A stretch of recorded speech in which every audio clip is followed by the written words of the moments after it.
Les ressources humaines, c'est un vrai problème ici. C'est un vrai problème. Et moi, par exemple, quand je prends des personnes, je suis obligé de les former.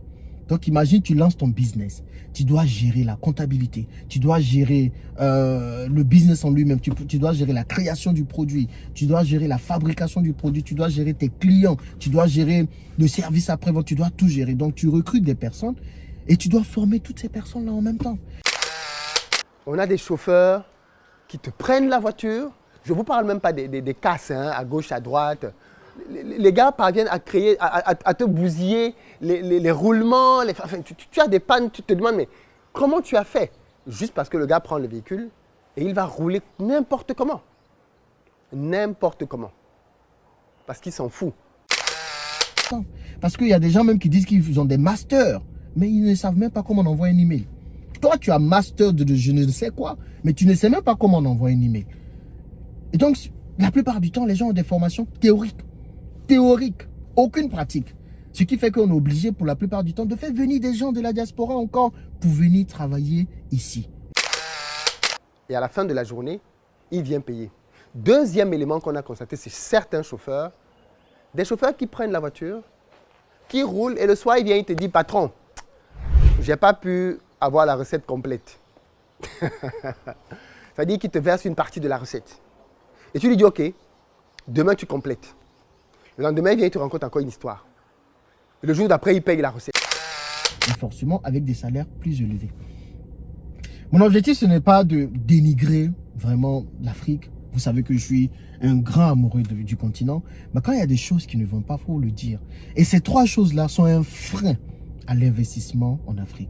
Les arnaques, les lourdeurs administratives et l'inadéquation des compétences des personnes ici en Afrique.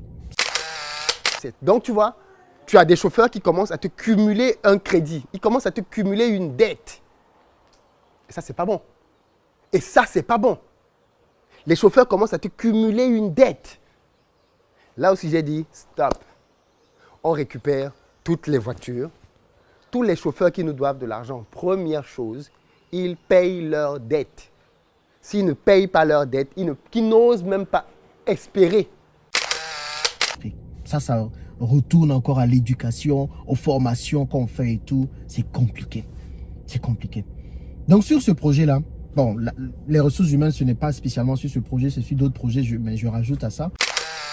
Parce que quand on a repris les véhicules comme ça, on va maintenant évaluer chaque chauffeur avec sa voiture.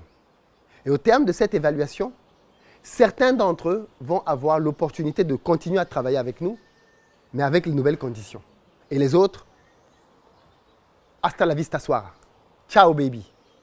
Ils vont nous laisser. Malheureusement, c'est ça la réalité du business.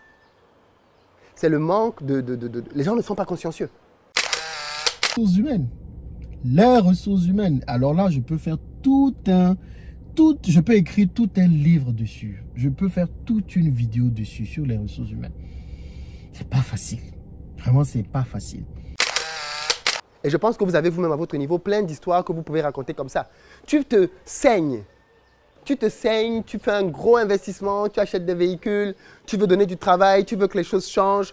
Tu viens, tu donnes ça aux gens, tu leur expliques, tu prends le temps de leur expliquer l'importance du travail qu'ils vont faire. Pourquoi est-ce que c'est important qu'ils soient sérieux? Ils te font toutes les promesses du monde et le lendemain, ils vont casser les voitures. Toi, tu as une vision. Les gens ne suivent pas la vision. Les gens, tu as l'impression qu'ils ont d'autres agendas. Et ça, c'est un vrai problème. Et c'est là que je me rends compte que dans la diaspora, en fait, on est naïf, quoi. J'étais très naïf. Parce que moi aussi, j'étais dans la diaspora quand j'étais à Paris. Et puis, j'envoyais de l'argent pour que des gens fassent des business. Mais les gens n'ont pas les compétences pour faire les business. Les gens n'ont même pas envie de travailler.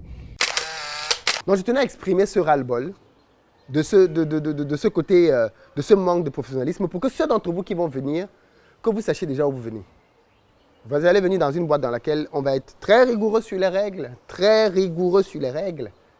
mais c'est à ce prix-là qu'on va avancer.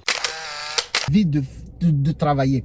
Et à ceux-là, tu envoies de l'argent pour qu'ils puissent lancer des business. Mais tu t'étonnes après qu'ils vont manger ton argent. Ici, vraiment, ceux qui veulent travailler, c'est une poignée de personnes. Vraiment, on peut compter du bout des doigts. Tous les autres, ils ne veulent pas travailler.